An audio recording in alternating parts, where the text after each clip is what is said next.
All right, we're gonna get started on the 7 o'clock meeting for Gardner Conservation. The first on the agenda is the meeting minutes.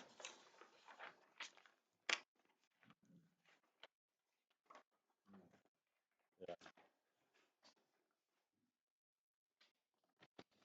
Someone like to make a motion to approve the meeting minutes of December 9th, 2024. Want to second that? I'll second. All in favor? Aye.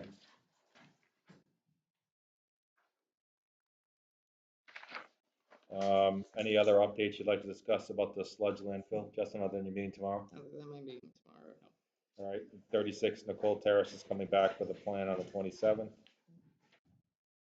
The next is a notice of intent followed by, for the Gardner Conservation Commission will hold a joint public hearing under MGL Chapter 131, Section 40 of the Wetlands Protection Act.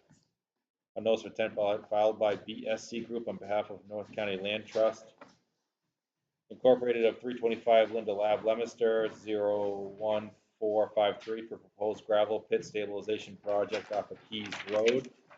It's map H27-105.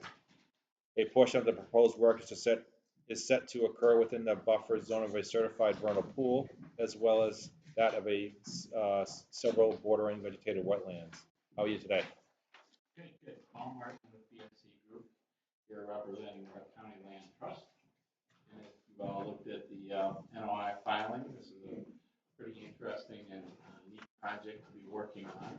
If you know the history of that area, it was drastically disturbed over a decade ago. A lot of topsoil removed, large sandy mounds left there. And the proposal basically is to move the sand piles around and grade the topography of that area into kind of a rolling grassland. It'll look similar to, if you've been on the site, kind of the northeastern portion. There's an area that's relatively got some grassy vegetation. Yeah. That's kind of what we're trying to emulate throughout the whole area.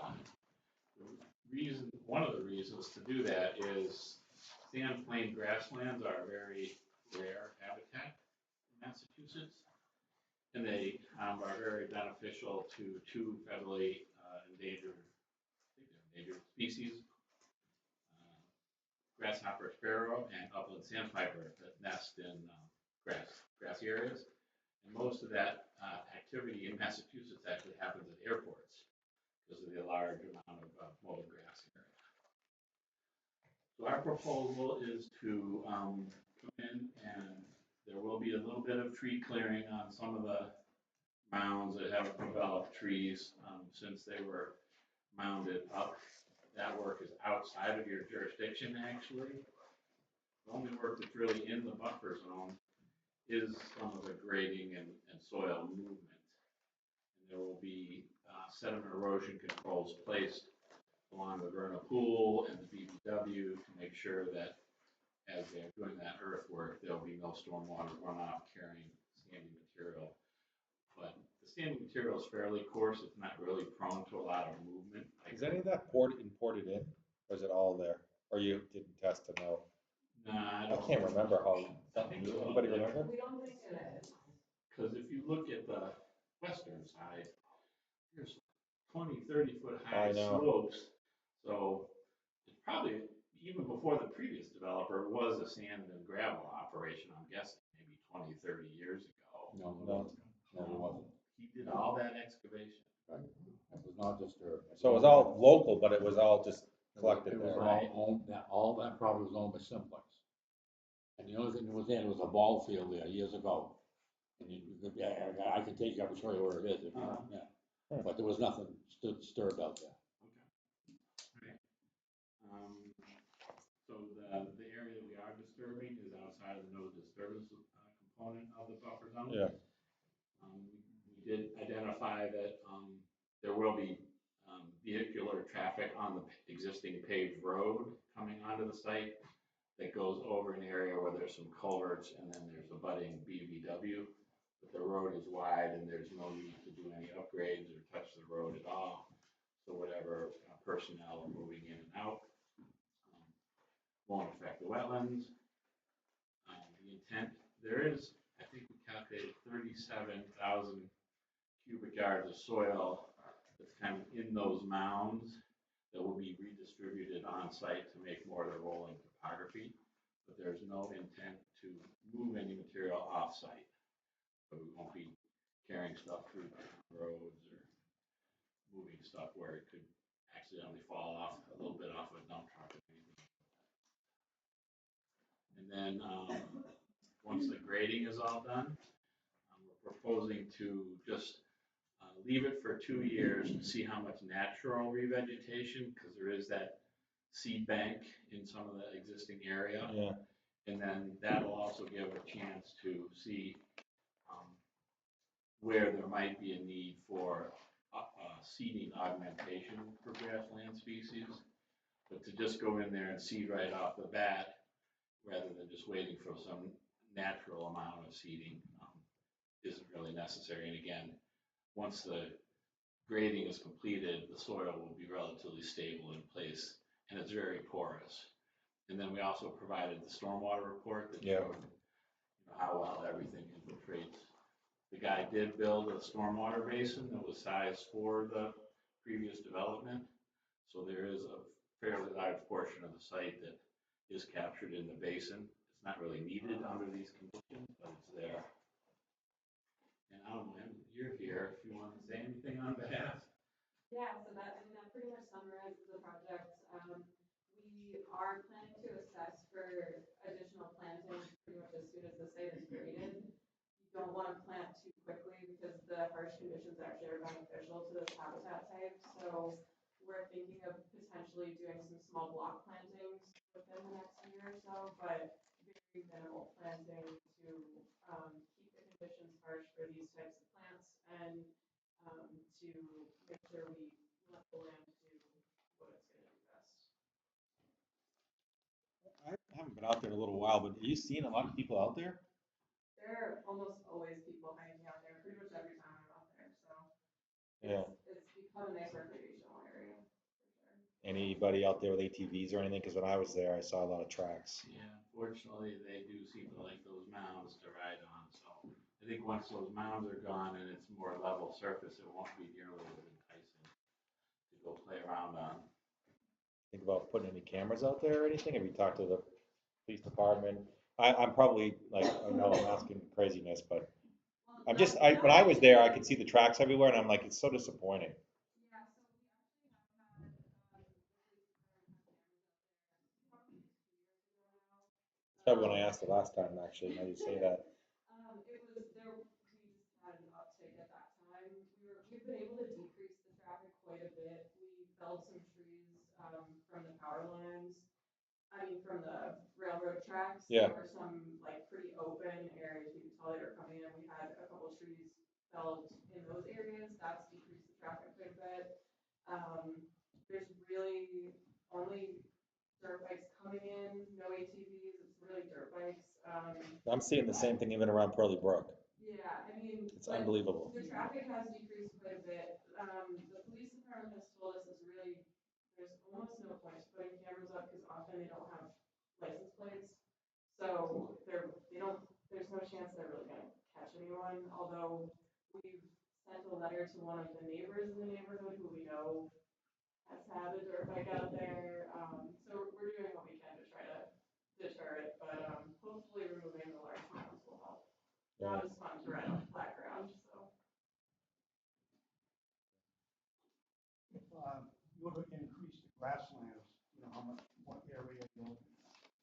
Maybe for 20 acres. Yeah, the habitat restoration area is around 20 acres. That's good size. And it's all cleared already, it's just something now. You been out there yet? It's really all. Oh, did you? That's a good idea. I think this would be the second largest grassland habitat creation restoration. The other big area is in Boulder Flats Wildlife Management Area. That floods all the time though, doesn't it? Yeah. But not the grassland part of it. No, well, Yeah. I've seen that flood too. Yeah. Oh, it's awesome out there. So it's pretty interesting to host a project like this in your community. I like your report. It's nice. There's a lot of good detail here, and the stormwater report's outstanding. So which doesn't happen very often. It's a tough crowd you got to work with, though. Yeah, I will Who's say that's that working over there? on Wednesday, when Justin and I were out there, we certainly didn't see anyone because of the 5-degree wind chill factor. Oh, I bet you that wouldn't house through that. I went in the fall and it was beautiful. We were there for what, hour and a half, 2 hours? Yeah. Yeah, Yeah, where's that?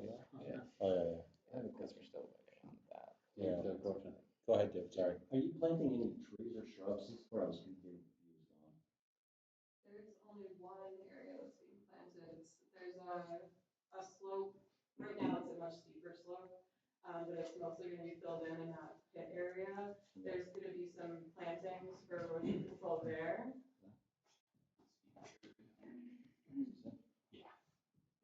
So that's the only place, and it'll be shrubs, likely not trees. Because the woody vegetation has a little better root system for dealing with the moving soil in place. I just, in the, like, O and M plan, it just seemed confusing. There was a lot of Yeah. extra language in there about You're not mowing or fertilizing and anything. mowing I think and, there's just boilerplate language that. okay, Can you peel that out? Because that hurts street sometimes. sweeping. Because it just seemed like, what am I missing on this project? Yeah, it's a little confusing. Just in the engineering plan. Only Yeah. in the end, the maintenance plan. The O and M plan just had all these extra things. I'm like, maybe I missed something in the No. rest of Yeah, it. I can look at our engineering. It was like detailed how you're gonna fertilize and stem inject and like, are you Yeah. stem, what are you injecting? Yeah. Okay. No lookouts or anything, right? Viewings No. in the future? No, and I don't think we'll necessarily need them, but we are planning to put in like some signage just about the project. And a big component of this for us and for my forward planning is to do a lot of community engagement, bring educational programming there. I always bring volunteers out on the projects we work on, so kind of incorporating that educational component into the project as well. I think the Gardner Conservation Commission would like to be a part of that somehow if we could. We'd love you to. Because I think it's a beautiful spot and you guys are doing a nice job with repairing it. So I understand right now, we're still kind of waiting for the DEP file number and their comments. Still wanted, I talked with Justin on Wednesday whether Oh, he we just told me. wanted to continue and deal with all this in a single meeting, but he thought that it would be good to present it and have this discussion, and then when the DEP numbers comes in, I don't even know if we need to have another hearing, or whether you can I think we should have another hearing. just. Okay. Yeah, and I think it's It's a more big just to project. solidify it. Yeah. In the meantime, why not? Go ahead. Anybody in the audience have any comments, questions? Yes. Go ahead. Alan Russo, I'm a property owner. Okay. Actually, this is 500 Notre Dame Road. I own the 69-acre parcel just to the west of Ebenezer Keys. I'd also like to disclose, I am on the board of directors for the North County Land Trust. Just to make that Yep. clear. I want you to know I'm in favor of this gravel pit restoration project 100%. The project will greatly improve the condition of 20 acres of the 157-acre Ebenezer Keys Conservation Area. The resulting sandplain grassland restoration has a goal of improving the wildlife value of the site relative to native plant and animal species. I believe this project will also reduce erosion risk, make the site more attractive for visitors, and provide a meaningful case study on gravel pit restoration. That was one of the things when we actually attended the Bolton Flats Wildlife Management Area with the state restoration ecologist. And one of the things he said was they were using that, which is a much bigger site. Yeah, It's yeah. huge. As a case study for more economic gravel pit restoration. Because you don't have to haul in a lot of very expensive loam. And it's not good to have that because it's not native. It brings in non-native seed, which will create invasive species on site. So lastly, I'd like to say North County Land Trust took ownership of this property in December of 2020. And over the past 4 years, it has completed many stewardship projects, including 2 parking areas, 2 information kiosks, a map trail system, a Keys Homestead historic display, and several litter and construction material cleanups. There are 4 years since they've owned the property. And I personally can tell you that Northland Land Trust has been a great neighbor. There's been a dramatic reduction in ATV traffic out there, dramatic. Doesn't mean it's completely eliminated, but they've taken proactive steps, as Emily mentioned, to take care of that matter. And, I have full confidence in Emily. She's our director of land programs. Yep. Northland Land Trust, been with the organization for several years.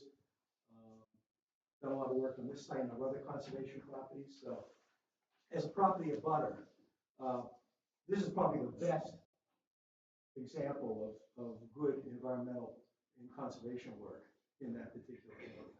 So again, I support it wholeheartedly. Thank you. Go ahead, state your name for the record too. I'm a former director with the North County Land Trust and have been involved with this property many, many years. I commend the present leadership and what they plan to do with this property. Because when the developer went in there, he stripped off the road. There's tens of thousands of yards of loam stockpiled out there. And, it is, as Duncan said, it's always been a recreation area, going back to the simplex days with the horse stable, the skeet range, the open field, and the parties that were hosted out there. North County will be investing a great deal of money into this restoration, and it's a gem for this community. And I like the fact that the Concom wants to partner with North County. And of course, we've got the Alaskosis property in the other part of the city. So, we as Gardnerites, we are blessed to have conservation-minded people, and I wholeheartedly support this endeavor. Thank you. Anybody else have anything? All right, so someone like to make a motion to continue to the 27th, and hopefully we get all of our DEP. I'll make that motion. Second. All in favor? Thank you.